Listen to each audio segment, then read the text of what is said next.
Alright, so in this video, we'll be talking about why Meghalaya fails at UPSC and what basically can be done. What are the root causes initially, and what can be done so that in the future years we can see some of the aspirants clearing UPSC.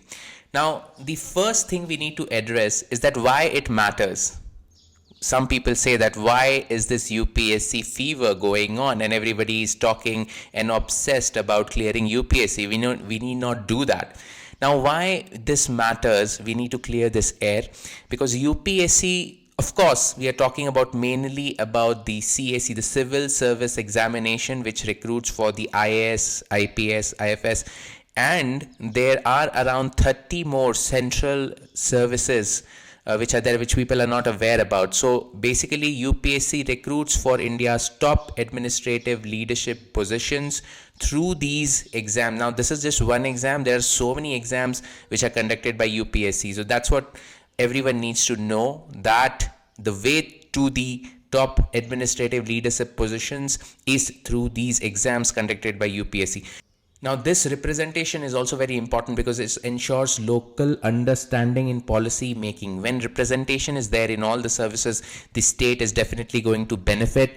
The neighboring northeastern states regularly produce successful candidates. Now, this is happening, and their officers, their people from there, their aspirants from there, they're going in all these services, and their states is benefiting. So that is why, we also need to understand that why this is important for Meghalaya. Now, Meghalaya has not produced a local IAS officer for about 13 years. So this is a concern, because 13 years is a long period of time, and there have been so many aspirants, there have been so many efforts which have been done, there have been so much of talk, but again, the same result has come this year itself. So it is a matter of concern, which is not just about an entrance exam. It reflects that something wrong at a very fundamental level. It reflects a broader academic competitiveness of the state. It reflects that. So if the students coming out of the education system, coming out of the college system, are not able to clear these national level exams, that it means that something is wrong. We need to rectify something, or we need to do something better. And it helps to boost performance in other national level exams also. So when one prepares for UPSC, when one is well equipped, when he or she goes through the entire preparation cycle of UPSC through 1 or 2 years, he or she learns a lot, and that helps in all other national level entrance exams, which are relatively simpler than UPSC. So preparing for UPSC is not just about clearing this one exam.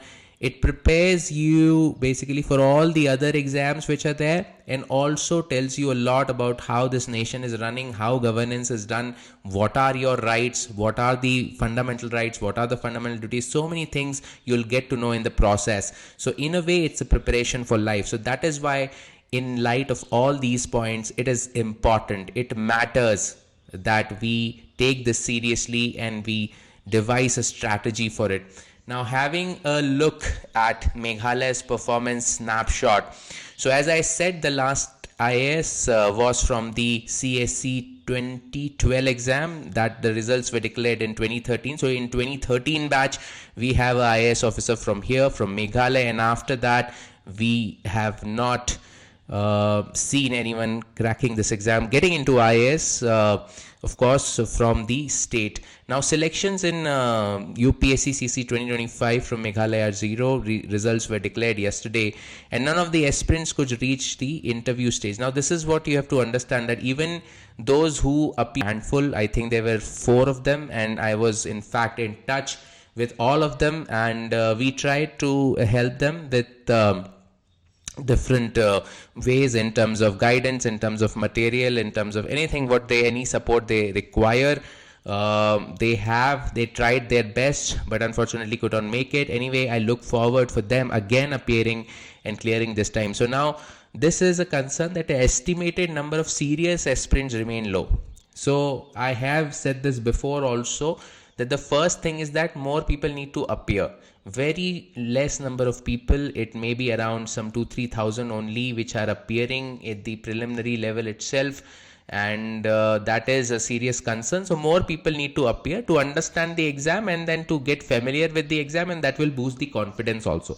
Now, neighboring states like Assam, Manipur, and all, they are producing regular selections.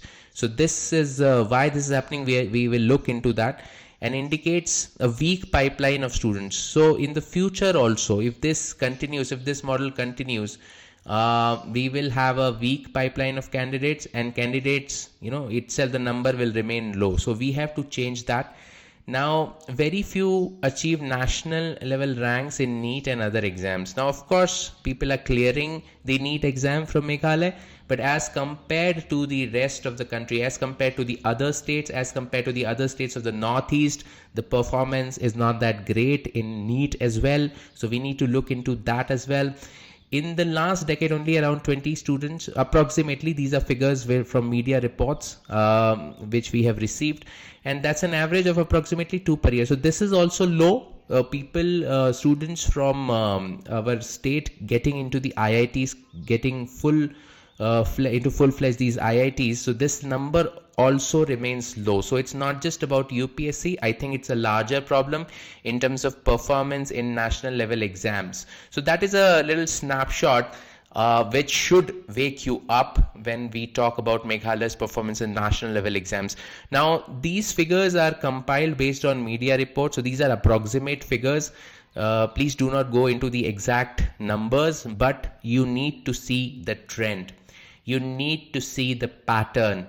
You need to see how other states are performing vis-a-vis Meghalaya. Numbers may go vary here and there, the actuals, but this is basically the trend. And Manipur, which is more or less the same demography as us, has been doing exceedingly well, and even better than Assam for that matter. So why is that? We'll have a look at towards the end of the presentation, but these are the approximate figures. In Meghalaya, just one selection has been there in the last 10 years, and similar to Mizoram and similar to Sikkim. So this is what we need to understand. If we go to per capita also, that per million population, that is per lakh population, how many selections are there? So even that, Manipur is doing exceedingly well. Assam, with a large population, is even performing worse than Nagaland and Arunachal. And Meghalaya, of course, our selections remain very low. So this is per capita success based on per million of population. So even this, Manipur is shining. Now this is of course this is an exaggerated image, but when you go to Delhi, the reality is not very far from this. The old Rajendra Nagar or the Mukherjee Nagar, these are hubs of UPSC coaching, and a large number of aspirants come there every year. So looking at the UPSC selection funnel, so the stage 1, where lakhs of people apply, this happens every year, by the way. So there are many people who don't even know the frequency and keep on asking me. So this exam happens every year. Then the minimum qualification is graduate, and it's a national level exam conducted by UPSC. Now around, let's say roughly around 10 to 12 lakh people apply for this exam. More than 5 lakh appear in the prelims, which is the first stage. Those who clear prelims will give the main examination, which is the subjective type, and we have 12 to 14,000 people giving this exam. Those who clear main exam will be taken to the next level, which is the last level, which is the interview.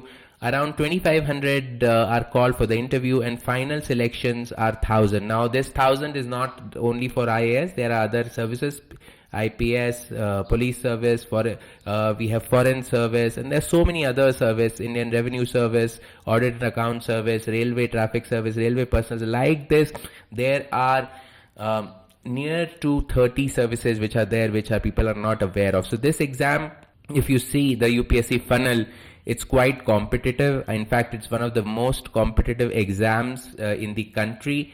And this is conducted every year, and minimum qualification is just graduation. So almost every youth who is a graduate can appear in this exam. Now, what are the skills which are needed to crack this UPSC exam?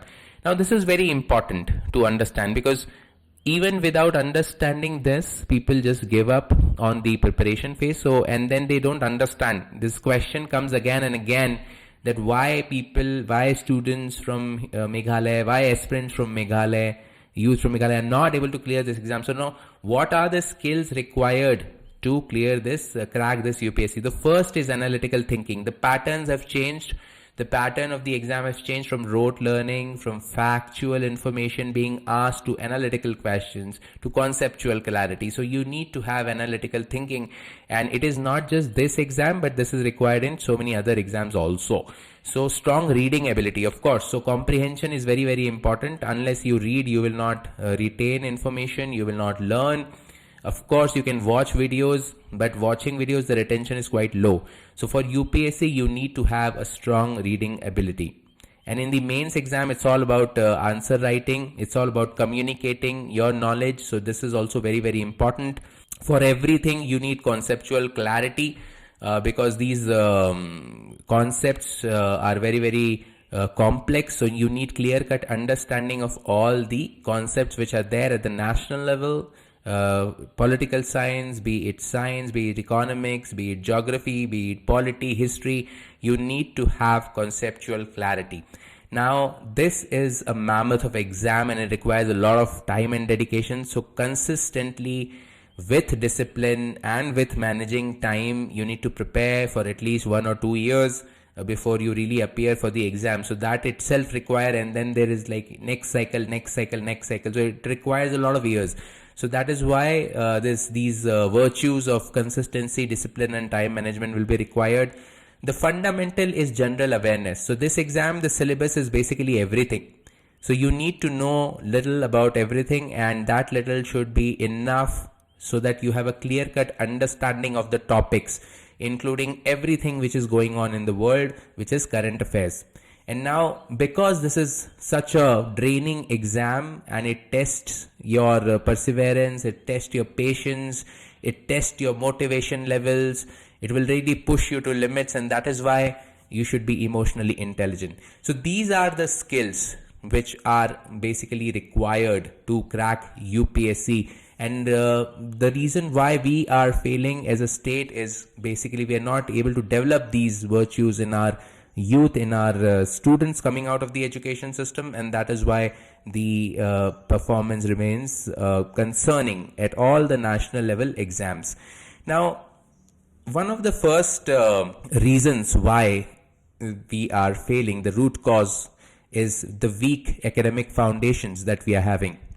Now let's look at this in a more detail. So if you look at the learning levels in the school, and if you remember, we conduct this exam called National Achievement Survey at the school level, at different schools, different grades, 3, 5 and 6, sometimes it varies. So there also the performance remains concerning, and we do not perform at the national level. So that is a reflection that the foundations which are being laid in the schooling system are weak, and we need to improve that. Then there's a limited focus on analytical and conceptual learning when it comes to school. So most of the time schools will be about remembering stuff, about rote learning, this and that, but the approach itself has to change. So as simple as the unit tests which are taken in the school, the regular tests which are taken in the school should be modeled on these entrance exams, should test the analytical skills, should test the conceptual skills of students. So that is how they will get used to it, and that is how the students will develop an analytical and conceptual learning. Now, low reading culture. So this is happening especially in light of the ICT which is coming in, computers which are coming in, smart devices, smart mobiles, tabs coming in, and there's so much of content on learning, so much of video content that students do not want to read at all, and it is becoming a national emergency of sorts. So this is a problem more so for the UPSC exam, and because for the preparation you need to read a lot. So if you're not used to while your schooling days, you may find it very, very difficult to cope up with this requirement. Now the next is weak writing and articulation skills. So with more AI coming in, with people using all these kind of tools, their skills are not being honed, their skills are not being developed. So this is becoming a problem. Then limited exposure to national and global issues because being a kind of isolated kind of a study model, the exposure to national and global issues may be perhaps less at the school level, and the students are not being exposed to that. Of course, one thing is the best thing is to go on these study tours, take students here and there at the national level, but that of course becomes a challenge given the limited resources a state has. So limited exposure at the school level becomes a problem. Then the board exams itself, they are not modeled, they're very different. So that this has been a legacy issue since it's not just our state, but it is like all the states. And the board exams are quite different. They are more theoretical. They are testing more of the knowledge retaining power or memory of the students. So the board exams are not modeled on the lines of entrance exams. And since our state, of course, like 67% of the students, they go for the state board. So a lot depends on how the state board exams are structured and how we are preparing them to give exams through the MBOS model. Now that becomes a concern because suddenly after coming out from school, they have to appear in all these exams, and these exams are totally different and they find it very, very new. So that is something we need to change at the fundamental level. And at elementary levels, we have seen that the performance in science and math, science, technology, engineering and mathematics, the STEM, has been very, very low, and it's a great concern because this reflects our performance in IIT JEE. This reflects our performance in any kind of analytical exam. So for example, in UPSC, the prelims has a CSAT paper which has some basic maths. So a lot of students, because I keep on interacting with a lot of aspirants, a lot of aspirants have issues with that. And we just need to clear that exam and score 1/3. It's a qualifying paper, but a lot of students from here are struggling in that. So that means we have a weak science and math foundation at the elementary level. So that is something which the school, the ecosystem has to address in the coming years. Now the next is lack of preparation ecosystem. Ecosystem is very important. Ecosystem is a very broad term which means a lot of things. So let's look into this in detail. Absence of strong UPSC coaching ecosystem in the state. Yes, of course, that is a problem with many states, and like other states, we don't have many coachings. In recent times, some coachings have come and started. There are at least some 2-3 options now in Shillong, but before that there was no ecosystem for coaching. Then limited peer learning environment. So this is something which our state has not seen. In other states, especially those who are where the students and the aspirants are very serious about UPSC, there's a culture of peer learning in form of study circles, that these students who are preparing for the same exam, they kind of make a group and they study together. So this is something which we should have in Meghalaya. And lack of mentors, obviously if there are no selections, so there are no mentors, so it's very, very difficult. Very few structured guidance program. Of course, in MATI, we are doing this coaching program for UPSC, the free coaching. But that's only one, and it has around 70 students. So that's a very limited program which is happening in Shillong, and the same is needed in other places as well. Aspirants often prepare in isolation. So that is a problem. This exam really requires you to work in groups because it's a very broad, it's a long time frame is there, and then there's a lot to do, and a lot depends on you need to discuss these topics. You cannot really prepare in isolation. So it's not a board exam again. So the model is different. So that is basically a ecosystem is missing, and then aspirants have no choice but to prepare in isolation. So that is something which they are forced into. And there are no opportunities to give national level mock tests. So this is something which is very interesting, that even if the few of the coachings have come in Shillong and all that, but they are not able to test themselves on a national scale. Like before going for UPSC, if they know their level, perhaps that will be a reality check and they'll work harder. So probably in the future, if we can come up with something like national level mock test can be conducted here by some of the renowned coaching in Delhi, so that probably will help the students. And non-availability of study materials and books. Yes, so if you go to old Rajendra Nagar or Mukherjee Nagar, you'll see on the road everything is available, all kind of material, all kind of newspapers, all kind of magazines, and even here we have to struggle for national dailies. So this is a problem. That even the study material is not available in our state for all these exams. So all of these factors combined mean that there is no preparation ecosystem, which is fundamental to the success of the aspirants for any exam. Now, limited awareness about different things and the low aspirations, I would say. So this is the fundamental cause. I mean, this is the starting point where things are going wrong. So let's look into in this in a bit detail. Low awareness about UPSC. Now UPSC is UPSC is Union Public Service Commission, which conducts other exams as well. It's not just about the IAS exam or the CSE exam. There are several other exams which people do not know about. So the whole process, and then the whole process, people don't know that UPSC, there are so many services. It's not just about IAS, IPS or foreign service. There's so many services, nearly 30 services are there. So low awareness. Then civil services not widely seen as a career path. So this is also there. I mean, because of very few seats. Civil services is generally seen as IAS or MCS. Now IAS is seen as something which is very difficult, especially in our state, because of for the last so many years nobody has cracked it from the state. So now the youth are thinking that okay, maybe this is very difficult for us. Then the other option is MCS. Then MCS exam has been conducted more or less like not very frequently, not every year. So that is why overall, if you see, then civil services is not widely considered as a career path. Now preference for state government jobs is more. For the other jobs people are preparing because maybe the ROI is more, it's more practical to prepare for these jobs, it's easier to prepare for these jobs, etc., etc., for all these reasons. And limited career guidance in colleges, yes, this is something in earlier years there was no kind of career counseling. Now there are many things happening. Whenever I find time, I try to go to any school, and I've done hundreds of career counseling sessions. And now I see many colleges, many schools are doing it. So it's a good sign for Meghalaya that our students should know about these career choices way ahead in the career before they come to college even. And few visible role models, of course, again the same problem that we don't see it happening. So once we see it happening, it's like a chain reaction, right? So if 1 year Meghalaya gets like some selection, so people will start believing and they will, put in more efforts with belief. And next year there'll be more selection. So it's like a ripple effect. But for the ripple effect to happen, we need to start. So that we need to get some selections.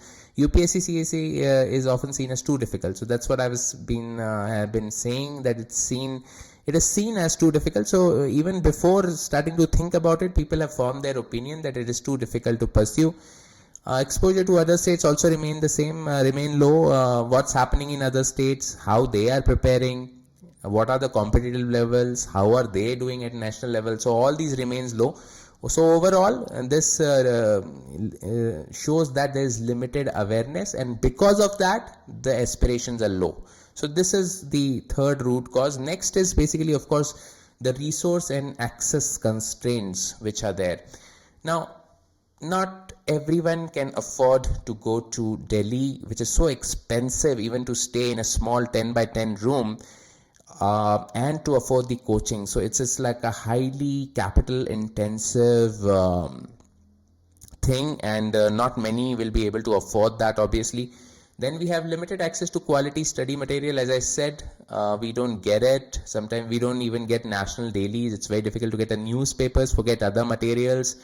Then these developmental magazines are not available here. So of course now people will say you can read online and all that, but there's a very there's a limit to which how much you can read, how much screen time you can take every day. So the actual books, the hard copies, the printed materials is always better than the reading on the screen, because there will be a limit on how much you can take on the screen.